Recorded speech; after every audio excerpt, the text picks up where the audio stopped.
बात है। और जीवन में, सबके जीवन में एक बार ये प्रश्न खड़ा होगा। इसे सौभाग्य मत मान लेना, इसे प्रारब्ध मत मान लेना।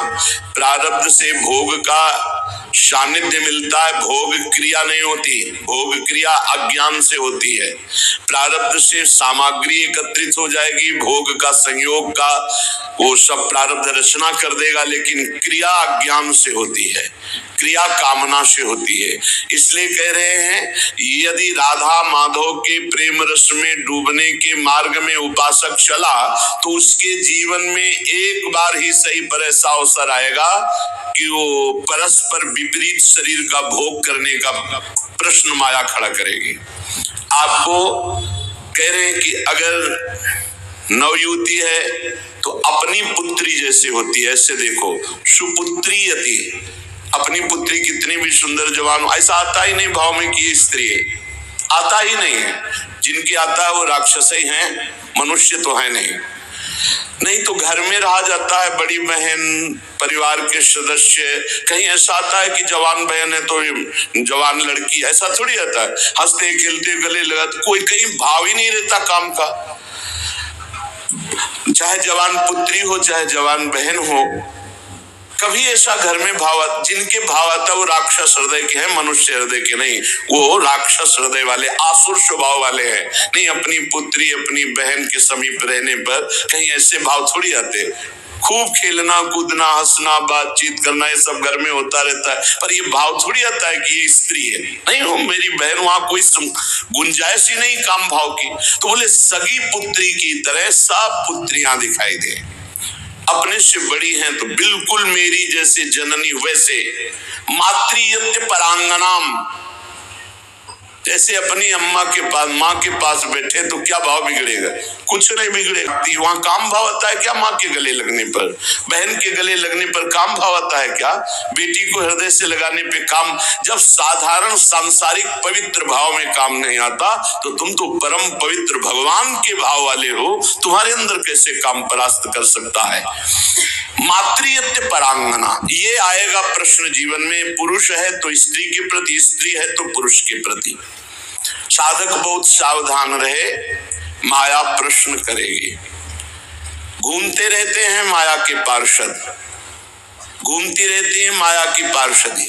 बहुत सावधान, जाके संग कुमति मति उपजय करत भजन में भंग, तजोरे मन हरि विमुखन को संग। बहुत कीमती जीवन है, सिद्ध बात समझ लो, संकोच की बात नहीं। हरि को रिझाओगे तो वैकुंठ का द्वार, वृंदावन के दिव्य धाम का द्वार, साकेत द्वार, कैलाश धाम का द्वार खुलेगा। और जगत के शरीरधारी को रिझाओगे तो आखिरी द्वार वही है, मलमूत्र का, और कुछ नहीं। हमारी बात मान लो, संकोच करने की बात नहीं है। हम वहीं से पैदा हुए हैं और वहीं की आसक्ति से फिर दुर्गति को प्राप्त होंगे। खुली बात है, देख लो, दो ही आकर्षण है, बढ़िया से बढ़िया खाने को मिले, भोगने को मिले। शिष्णोदर परायण शास्त्र कहता है, शिष्ण और उदर। उदर रसेंद्री से संबंधित है, शिष्ण जनेन्द्री से संबंधित है। बस जनेन्द्री और रसेंद्री के भोगों में पूरा दिव्य मानव जीवन बर्बाद। श्रीपाद कह रहे, यदि राधा मुरलीधर के प्रेम में मगन होना है, बहुत सावधान। ये मत समझो कि माया कब किस रूप में कहां प्रश्न करती है। वो जननी है, वो अपने बेटे को पुष्ट करने के लिए कोई भी प्रश्न कर सकती है, लेकिन अपनी दृष्टि। महाप्रभु चैतन्य देव रुदन कर रहे हैं, हा गोविंद हा कृष्ण। दो वेश्याएं पहुंचती, एक कहती कितना ये रुदन कर रहे हैं, बोले मेरी जैसी नहीं मिली होगी इसीलिए ना। अभी देखो इनका रुदन बंद करते। वो क्या जाने कि जो हरि के आशिक है उनको हरि माया आकर्षित नहीं कर सकती। भगवान का एक विशुद्ध प्रताप बल भक्तों की रक्षा करता रहता है। वो जाकर के विनोदास्पद बातें करने लगी। महाप्रभु चैतन्य देव ने कहा, मां बस करुणा कर दो, श्री कृष्ण मिल जाए। वो शब्द उनके हृदय में ऐसा चोट किया कि मैं इतनी नीच, ऐसे महापावन से ऐसी भावना चरणों में गिर गई, मुझे क्षमा करो, क्या मेरा भी उद्धार हो सकता? कृष्ण कृष्ण कृष्ण। ऐसा नहीं कि किसी के जीवन में प्रश्न नहीं आता, प्रश्न आता है। पर जो इस भगवत कृपा से सावधान रहता है कि ये प्रश्न है, मुझे उत्तर देना है इसका, ऐसा नहीं कि प्रश्न के लपेटे में आकर के फिसल जाना है। प्रश्न है, उत्तर देना है, बहुत संभाल के उत्तर देना है। अपमान भी नहीं करना, क्योंकि ये वही आए हुए हैं जिनकी हम आराधना करते हैं। वो कुछ भी रूप, वो मोहिनी रूप भी तो धारण किए ना, वो कुछ भी रूप धारण कर सकते। मेरे प्रीतम है तो बस उस समय प्रभु आप ही मेरी रक्षा करो, आप ही मुझे बचाओ। मातृयत्य परांगनाम, त्रुटि हो सकती है हमसे गलती हो सकती, कभी बलवान न बने, कभी पहलवान न बने। इस विषय में दैन्य और चरण छूना, यही दो बातों से बच सकते हो। चरण छू कि हे जगत जननी, हे अम्बा, कभी आपके प्रति मेरा, जिन उर्वशी जी ने बड़ों की बुद्धि को मोहित कर लिया, अर्जुन जी की बुद्धि को क्यों नहीं मोहित किया? क्योंकि जाते ही सीधे प्रणाम किया अर्जुन जी ने। जे ही उर्वशी का प्रवेश हुआ, देखा सो पंचांग प्रणाम किया और कहा माता स्वागत है, आप पधारिए। आग लग गई, मैं किस लिए आई और तुम मुझे क्या कह रहे हो? आज के बाद कभी माता शब्द उच्चारण मत करना। उन्होंने कहा पुनः कहता हूं, कुंती माता से भी अधिक पूज्य मैं तुम्हें देखता हूं। कुछ नहीं बिगाड़ पाई उर्वशी जी, यहां तक कि साप तक दे दिया। पहली दृष्टि पड़ते ही या तो नव किशोरी जगदम्बा, लाडली जी की सहचरी, या मां, या अपना पवित्र भाव तुरंत आरोपित कीजिए। और स्त्री शरीर को लिखा है भ्राता पिता पुत्र निज जैसे, मध्यम परपति देखे कैसे। भ्राता पिता पुत्र निज जैसे, बराबर का है तो सगा भाई। क्या सगा भाई को देखकर काम जागृत होता है? क्या अपने छोटे बेटे को देखकर काम जागृत होता है? क्या पिता को देखकर काम जागृत होता है? भ्राता पिता पुत्र निज जैसे, आवश्यकता पर बात करें, नहीं एकांत सेवन करें। बलवान इंद्रिय ग्रामो विद्वानम अपि कर्षति, शास्त्र आदेश करता है। पर उपासक को ये पक्का विश्वास कर लेना चाहिए कि मेरे जीवन में ये प्रश्न आएगा, आता है, आता रहेगा। अगर इससे निकल गए आगे तो यो राधा मुरलीधरांग कमल प्रेमैक मात्रियति, बहुत सावधानी की जरूरत है। देखो कल वर्णन हुआ था, साधना में भय और प्रलोभन, ये दो चीजें भेजी जाती हैं। इनसे जो पास भी भगवान ही करवाएंगे। ये सत्संग सुनने को भगवान ही तो संयोग बना रहे हैं, ये भगवान ही तो प्रेरित करके आपको सुनवा रहे हैं। इसलिए सावधान। ये प्रश्न है, आपके पास 1 करोड़ रुपया जमा किया और आपका मन हुआ कि अरे मैं फंस गया क्या, तो 1 करोड़ यमुना जी में फेंक दो, मुक्त हो गए। लेकिन एक बार जीवन में फिसल गए तो उसकी पूर्ति नहीं होने वाली। हम कह रहे हैं अरबों रुपया 31 में मन में आया, सब छोड़ के भाग गए, राधा राधा राधा राधा, जो जहां वहीं छोड़ दिया, कुछ नहीं फंसे। लेकिन एक बार फिसल गए काम में तो उसकी पूर्ति कैसे होगी? वो तो नहीं होगा, वो तो चित्त पे संस्कार बन गया और आपका संयम भ्रष्ट हो गया। एक बार बालू का बांध टूट जाए तो दोबारा बांध बांधना बहुत कठिन बात है। एक बार योगी भ्रष्ट हो जाए, दोबारा योगी अपने योग पे आना भगवान के बल की बात है, दूसरी बात नहीं। जैसे बालू का बांध फूट जाए तो बांधना बड़ा कठिन है, ऐसे ये ब्रह्मचर्य, ये सतमार्ग, ये इंद्रिय निग्रह, ये बालू का बांध है, बहुत होश से। मातृयत्य परांगनाम स्थिर चरम सत्वम सुपुत्रीयति, बड़ा पवित्र भाव।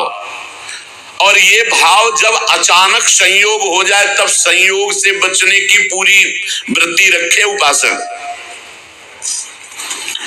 जब तक कोई बहुत ऐसा संयोग की बात बन जाए कि बात करना ही है तो उसके चरणों में दृष्टि रखते हुए, मुख की तरफ दृष्टि रखते हुए साधक कभी बात नहीं करते, नहीं, चरणों पर ऐसे दृष्टि रखते जी, प्रत्युत्तर कम शब्दों में और भाग ले।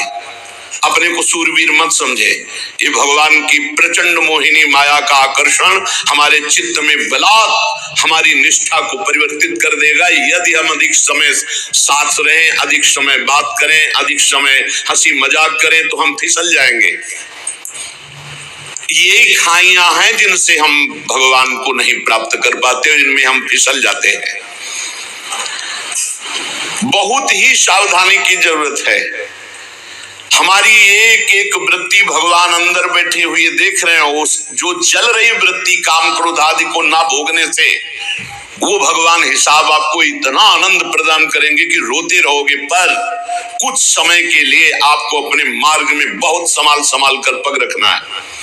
अगर अपना कल्याण चाहते हो, सुंदर बुद्धि चाहते हो, भगवत मार्ग में अग्रसर होना चाहते हो, तो गोस्वामी तुलसीदास जी की चौपाई याद रखना।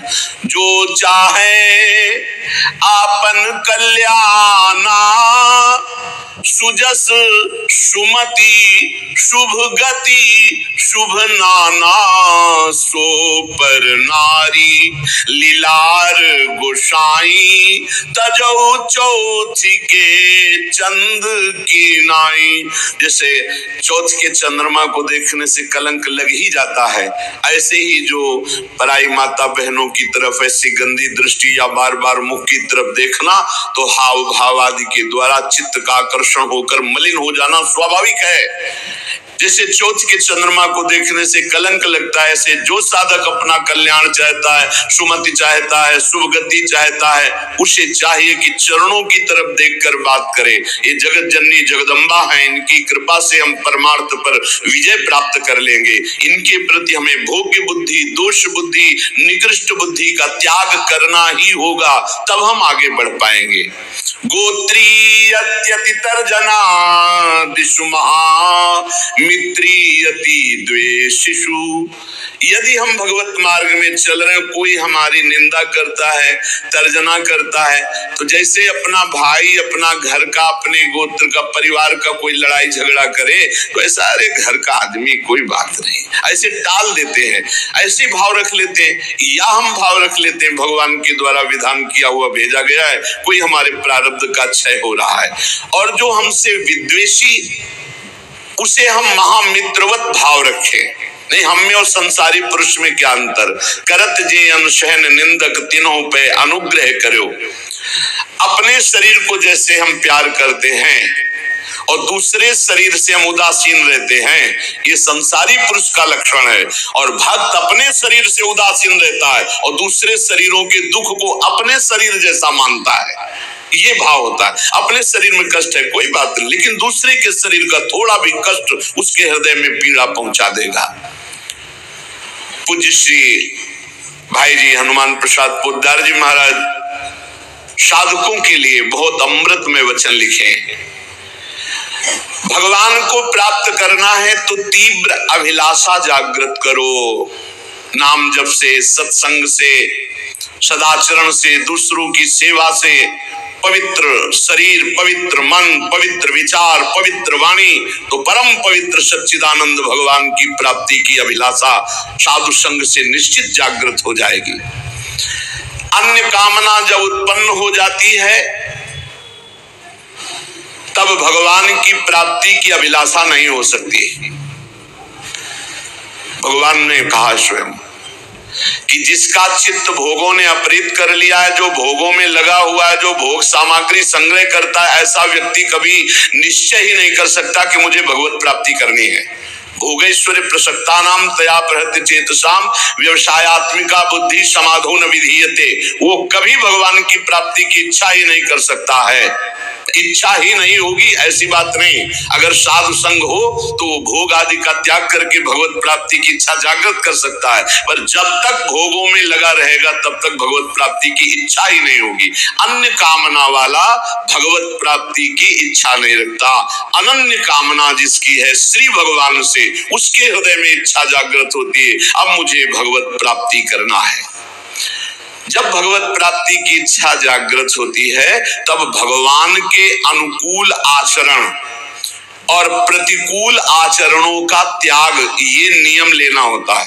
श्री कृष्ण अनुकूलेन प्रतिकूलस्य वर्जनम विसर्जनम। आज के बाद कभी शास्त्र विरुद्ध, धर्म विरुद्ध आचरण नहीं करूंगा। तभी आपके अंदर भगवत प्राप्ति की अभिलाषा जागृत होगी। इधर तो माला चला रहे हैं, पाठ कर रहे हैं, धर्म के कार्य कर रहे हैं, और पीछे फिर अधर्माचरण हो रहा है, तो वो अंधा बट्टे पड़ा चबाए, तुम्हारे हाथ में कुछ नहीं लगेगा। हमको संयम से रोकना पड़ेगा। जो धर्म, जो नाम जप, जो साधन कर रहे हैं, वो हमारा कहीं किसी पापाचरण में बह न जाए, कहीं किसी छिद्र से बह न जाए। हम अपने इंद्रियों को, मन को हम विचार के द्वारा, पवित्र विचारों के द्वारा उनको घेरे रहते हैं। इसी का तो इनाम मिलता है परम पद, इसी का इनाम मिलता है अद्भुत आनंद की उमगन। ना भय जन्म का, ना मृत्यु का, न रोग का, न शोक का, किसी भी तरह का कोई भी द्वंद्व प्रभाव उपासक के अंदर नहीं रह जाता। अनुकूलस्य, अपने इष्ट देव गुरुदेव के अनुकूल, और प्रतिकूलस्य विसर्जनम, प्रत्येक प्रतिकूल आचरण का त्याग। जब साधक ऐसा आचरण बहुत समय तक करता है तो उसके प्राणों में रुदन करने की इच्छा जागृत होती है और वो क्रंदन करने लगता है। रोते रोते उसके हृदय में विरहाग्नि जलाती है और उसी विरहाग्नि को शीतल करने फिर भगवान को आना होता है, फिर उसे भगवत प्राप्ति हो जाती है। दूसरी बात, साधक जब इस मार्ग पर चलता है तो उसका स्वभाव होता है इधर उधर ताक झांक करना। ये कैसे चलता है? ये बहुत बुरी आदत है, ये बिल्कुल नहीं रखनी चाहिए। पर दोष दर्शन से सबसे बड़ा घाटा होता है कि हम जो दोष दूसरे में देखते हैं, देखने की चेष्टा करते हैं, वो दोष हम में जागृत हो जाता है। इसलिए साधक को इधर उधर ताक झांक करने वाला स्वभाव नहीं रखना चाहिए। छोटी छोटी बातें होती हैं जिनमें हम फिसल जाते हैं। हर साधक इस बात को समझ ले, परमार्थ में चलने पर इधर उधर ताक झांक, पड़ोस से बगल वाला साधक क्या करता है, अगर ये दोष दर्शन की वृत्ति रही तो ऐसे नीचे खड़े रहोगे, परमार्थ की ऊंचाई पर नहीं चढ़ पाओगे। इधर उधर ताकने वाला साधक लक्ष्य तक कभी पहुंच ही नहीं सकता। सिद्ध महापुरुषों के वचन है। साधक को चाहिए कि अपनी दृष्टि केवल अपने लक्ष्य पर रखते हुए, लक्ष्य हमारा क्या है? सर्वान वस्तुतया निरीक्ष परम स्वाराध्य बुद्धिर्मम, मेरे भगवान ही सब रूपों में, बस सारा नाटक वही कर रहे हैं। हमको ये नहीं देखना ये कमी इसमें साधक में है या कमी उस साधक, ये गुरु देखे या भगवान देखें, वो सुधार करें। हमारा ठेका नहीं है, हमारा ठेका है अपनी कमी देखना और भगवान को प्राप्त करना। सत्संग अपने लिए होता है, दूसरों के ऊपर थोपने के लिए नहीं होता, दूसरों के दोष दर्शन के लिए नहीं होता, वो अपने मन को शासन में लाने के लिए सत्संग होता है। साधक जब इस दोष से आगे बढ़ता है, ये बहुत जोर का दोष होता है, जब इससे आगे साधक बढ़ता है तो उसके जीवन में प्रलोभन आता है। जब प्रलोभन से बचता है तो फिर भय आता है। बड़े बड़े भय आते हैं भक्तों के जीवन में। फांसी की सजा निश्चित हो गई, आग में जलाने निश्चित हो गया, जहर पिला दिया गया, क्या क्या। जब प्रलोभन और भय से भी आगे निकलता है तब दिव्य सिद्धियां, आकाश में उड़ जाओ जहां जिस लोक में, जब इनसे भी आगे निकल जाए, जीवित मर जाए उलट आप में समाया है दिलगिरी, एकदम खाक, तब भगवान की प्राप्ति होती है। वो संसार चक्र का भेदन करके सच्चिदानंद स्वरूप को प्राप्त कर लेता है। वैराग्य दो प्रकार का होता है, एक समल वैराग्य और एक विमल वैराग्य।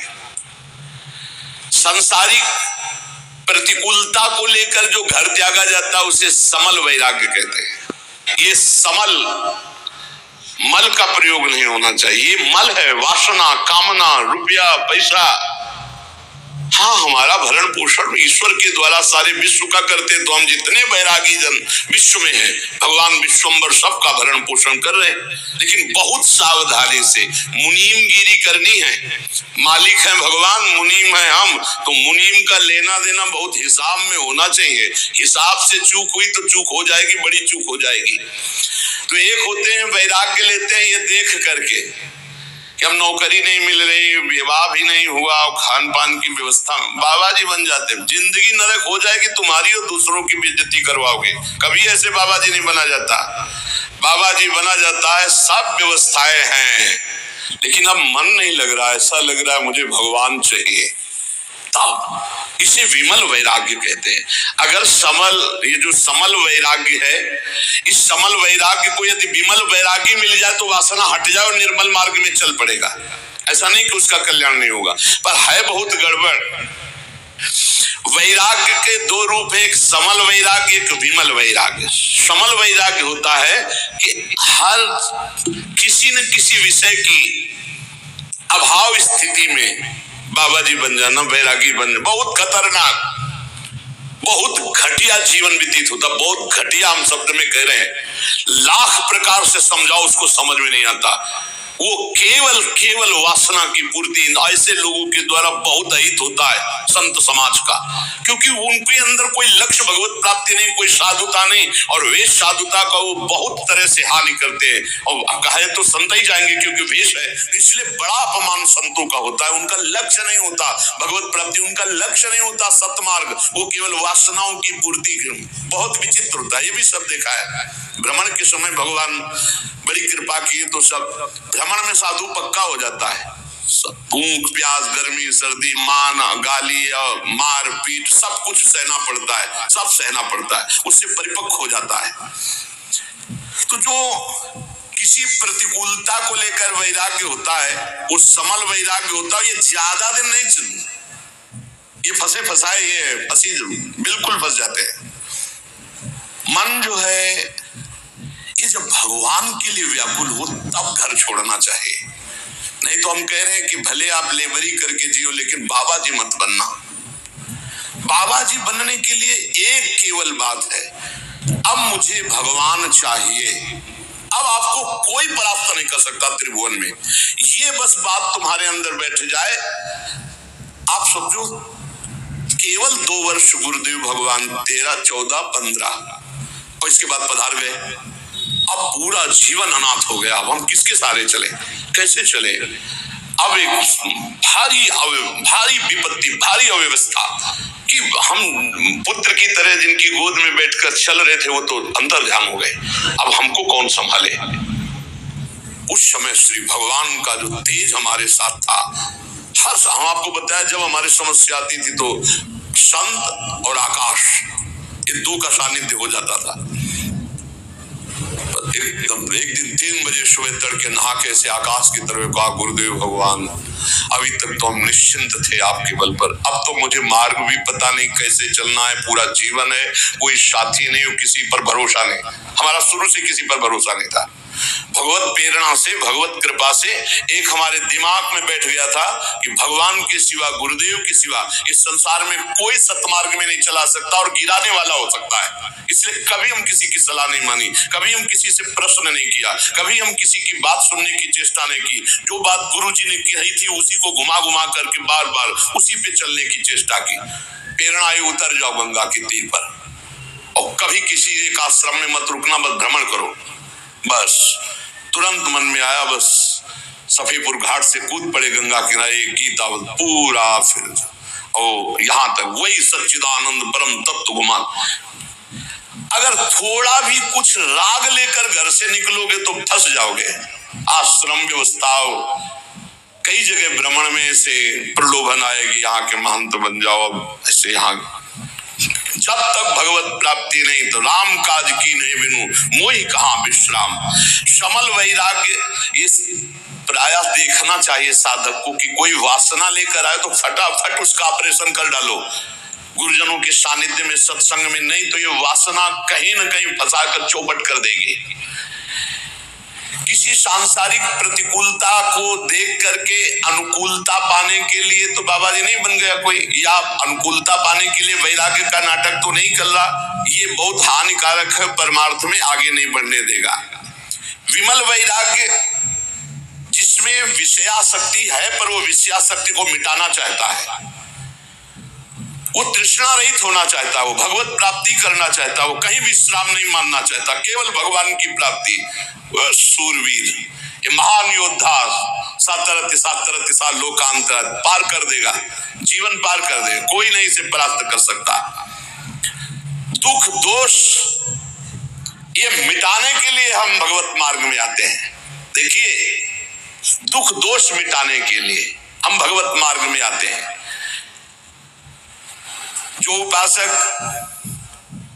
भोगों का रागी होगा, सुख सुविधाएं हर्षित, ठाकुर को देखकर हर्षित होने का कब तुम्हारा भाव आएगा?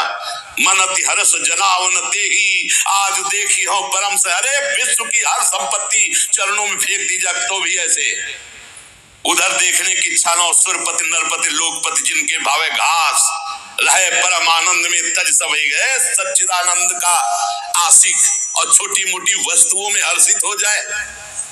ऐसा बुरा लगना चाहिए संसार की पद प्रतिष्ठा भोग सामग्री, जैसे तुम्हें कई अरब रुपया का संकल्प बनाया, तुम्हें 5 का नोट दिया जाए, ये ले 5 का, तो कैसा लगेगा? मानो थप्पड़ मारा। ऐसे अखिल कोटि ब्रह्मांड नायक चाहिए तो लोक परलोक के भोग तुम्हें विश्वत लगने चाहिए। ब्रह्मादिक के भोग सब विषम लागत ताई, नारायण ब्रज चंद्र की लगन लगी। कहीं राजी हो जाए साधक सावधान, कहीं राजी नहीं। अपने को हर समय कसौटी में कसते रहो, कोई जान न पावे। सब सुविधा होने पर आप अपने को कसौटी में कसो। तुम शरीर नहीं हो, तुम मन नहीं हो, तुम इंद्री नहीं हो। कभी कभी पूरा दिन भूखे रह गए, कोई जान न पाया। और दिनचर्या में फर्क नहीं पड़ना चाहिए। दिनचर्या में फर्क पड़े तो तुम साधु नहीं। दिनचर्या में फर्क न पड़े और अपने आप को कभी ऐसे कभी ऐसे, और खूब भजन परायण। और जब एक समाहित चित्त हो गया, भजन से चित्त नहीं हटता, तो ये सब खत्म हो जाता है। फिर तो जो जैसे प्रभु रखे, जो ही प्यारो करे सोई मोई भावे। पहले कसौटी में कसना